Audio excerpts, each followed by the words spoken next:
So this is a large project, or a reasonably large project, and I'll talk about the other people that are involved in it. It's being held at the University of Calgary in the Foothills facility for remote sensing and GIScience. So the challenge we have is that it's related, in fact, to Canada's urban energy use, but it's also worldwide. Over the last 5 years, urban energy demand in Canada has risen over 20%. On average, buildings emit about 35% of all Canadian greenhouse gases and 10% of the particulate airborne matter. They use 33% of Canada's total energy production, and they consume about 50% of Canada's natural resources, of which the majority are used for space and water heating. Now, this photograph I took last January, it's about minus 31 degrees Celsius outside. It's looking downtown to the core of the city. What's beautiful is that you can really see waste heat.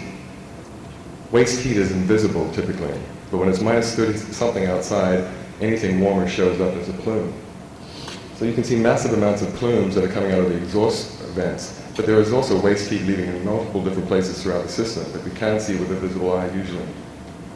Space heating opportunities, or space heating provides one of the best opportunities for energy cost savings, but people are not really taking advantage of it.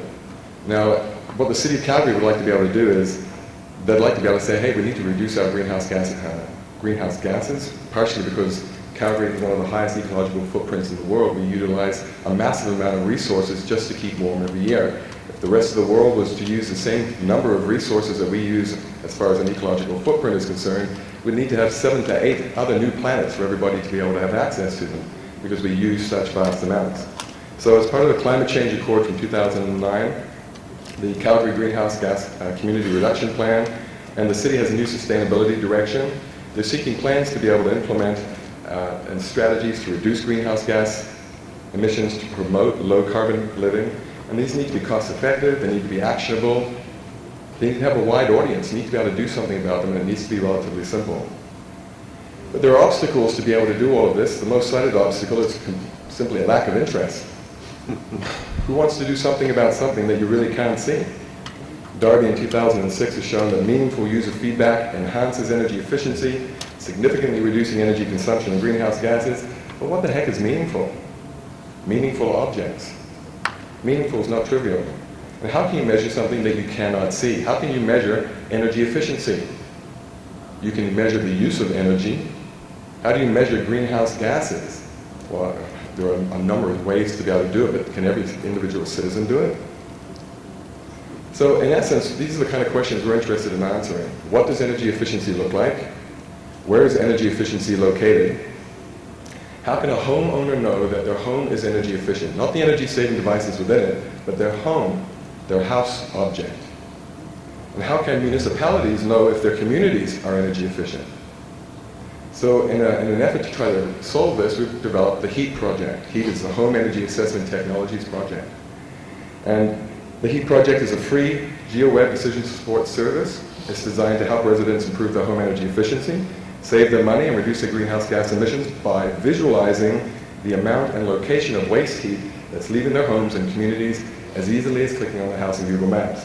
This is the current web interface. When you log in, these triangular guys here, actually the triangle and the A for heat is the elemental symbol for fire, which seems to be very appropriate here. So we've created what we refer to as heat scores.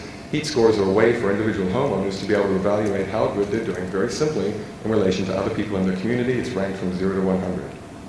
So you can compare the waste heat of your home with your neighbors and with others in your community. You can also visualize hotspots, locations in your house where the energy is leaving that's the hottest. Our mission is to show what urban energy efficiency looks like, where it's located, what it costs, and what to do about it. We believe that if people could see the waste heat they generate, and if they knew how much it costs them financially and to the environment, that they would want to do something about it as long as it's simple. And we want to show them how. And our vision is to be able to empower the energy efficiency movement by providing free, accurate, and regularly updated waste heat solutions to the world. That free is not trivial. Someone has to pay for it. Nevertheless, we've developed a series of tools, and we believe that a lot of money is on its way. And the idea also is that we want to be able to do this as easily as clicking on your maps, or on your house in Google Maps, or in some other simple web-based environment. Now, our roadmap is in 2010, we were working in a small community. We were mapping 368 homes. We've recently moved into mapping 300 or 36,000 homes. And within the next 2 weeks, we're collecting special data sets to be able to allow us to map 3 cities, 50 centimeter spatial resolution. The city of Calgary has approximately 450 residences. Of those, 300,000 of them are single dwelling residences, and those are the ones that we're focusing on. And that's coming in 2012. Our idea is to be able to make it so that Calgary is our test bed and then apply the ideas in different places throughout the world. Now, I'm a landscape ecologist, I guess I can say that. We're looking at things from a multi-scale approach, from the individuals, what are the questions that the individuals might have, where is energy leaving my home, how can I find out for free, what can I do about it? From a municipality, from a governmental perspective, the governments have tax incentives and grants. Where do they put them? Into which communities should they go? You give them to everybody freely or to the homes that are polluting the most but have the greatest opportunity to reduce the amount of greenhouse gases.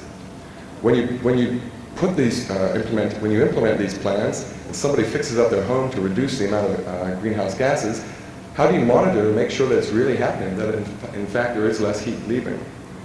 And additionally, we can also use homes, group them together, and we can evaluate neighborhoods.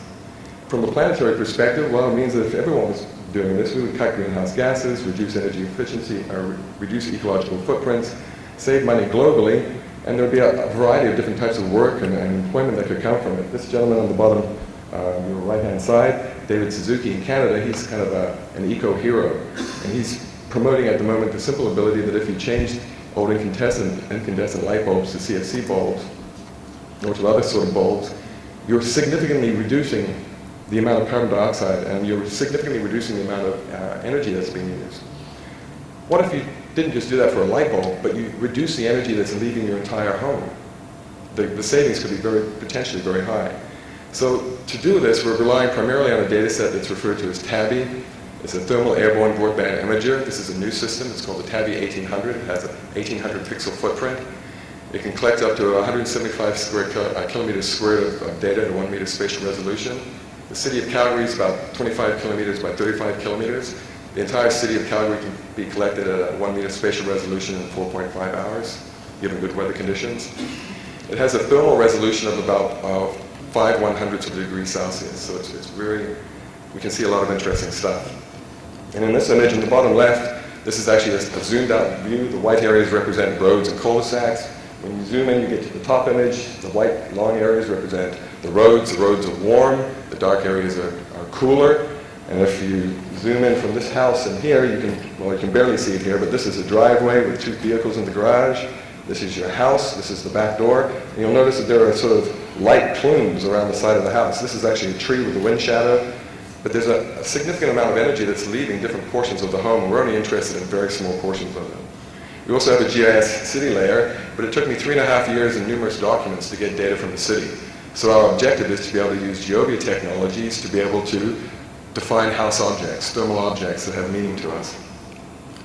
This is in the process of developing the HEAT project, we began to realize that heat scores are what people are very interested in. There's another group called Walk Score. There's tens of millions of users. It basically gives you a walkability index. They found that by increasing your walkability index by 1 point, it's worth an equivalent of $3,000 to your home price. It says that the closer you are to the butcher, the baker, the candlestick maker, the better it is for your resale ability. We're also working with groups to be able to see if we can figure out if your energy efficiency can be improved. Does that have an impact on the resale ability of your home? So the interface that we have here, we're calling it heat score. We're focusing more on the heat score. In A, you see a picture of the city of Calgary, and it tells you at the top there that based on the whole city, based on the numbers that we have, for 36,000 homes. Excuse me. Yeah, I think so. Here we go, try this. Hopefully just 3 or 4 people have used this one before. Thank you. There's some pretty big numbers up there. There's a significant number of square footage. That's based on the GIS database from the city of Calgary, the cadastral data. But it estimates 1.759 million tons of carbon dioxide, $297 million in savings. This is what it's costing the city right now to be able to use natural gas to heat the city. When I say city, it's a pseudo-city. It's the 36,000 homes that we're evaluating. I got 5 minutes, I'm in trouble. So the whole objective is to be able to provide heat maps that show people where things are hot and where things are cold. And we have implemented that if you follow certain procedures, you will save up to the city will save up to $1 million and reduce 68,000 tons of carbon dioxide. The heat score I'm going to talk about very briefly, but there are also, you can zoom over the minimum heat score, the maximum heat score, and this is going to show you the houses in the individual communities, going from 3 communities to actually 36 communities in a scrolling manner. There's a lot of details and things you never considered until you started scaling up your data sets. It's not trivial to be able to scale up the data sets. Heat scores are numbers that allow you to meaningfully compare waste heat with one or more houses. This is, we've zoomed in, this is the actual thermal data set that we get from the houses down here. I'll talk about it in more detail, but the important thing is this heat score. It allows you to compare the waste heat of one or more houses with all other mapped houses in your city. A heat score of 82 means that this house wastes less heat than 82% of the other houses in the city. The reason we did that was you would imagine that if you have a really hot house, you'd have a high heat score. But we don't want to give people a really big number for doing something that we think is not really the best thing to do. So we've inverted the system to make it simple, and there's a relative descriptor as well. Heat scores are calculated based on Z-score, standardized score. In this case, it indicates how many standard deviations and observed value, the average temperature top of the house, is above or below the population mean. So for our heat score, this represents the average of all the average roof temperatures in the city. And our population represents all the houses in the city. And we can do this for our city. We have some challenges now because we can only do it for one city. We can't compare cities at the moment. We need a different methodology. But it's working very well for the city at the moment. So very quickly, this is what I showed a second ago. If you click on D, D gives you this is a summary or an overview of the heated areas, 36,000 homes. The blue areas, in this case, are going to be a lake. We've left out areas that are industrial and left out roads. The red areas represent locations with high heat scores. As you zoom into it, you zoom into Bayview community, you get the community heat score. It tells you how much carbon dioxide, what your estimated savings could be if you were to do some simple things for all of the houses in your community. You zoom in further, you get your residential heat map. It automatically shows you your house in relation to your neighbor's homes or the homes that you're looking at. You click on house, and voila, you log in, and automatically you bring up this box. Now in this case, this is the Google Street View.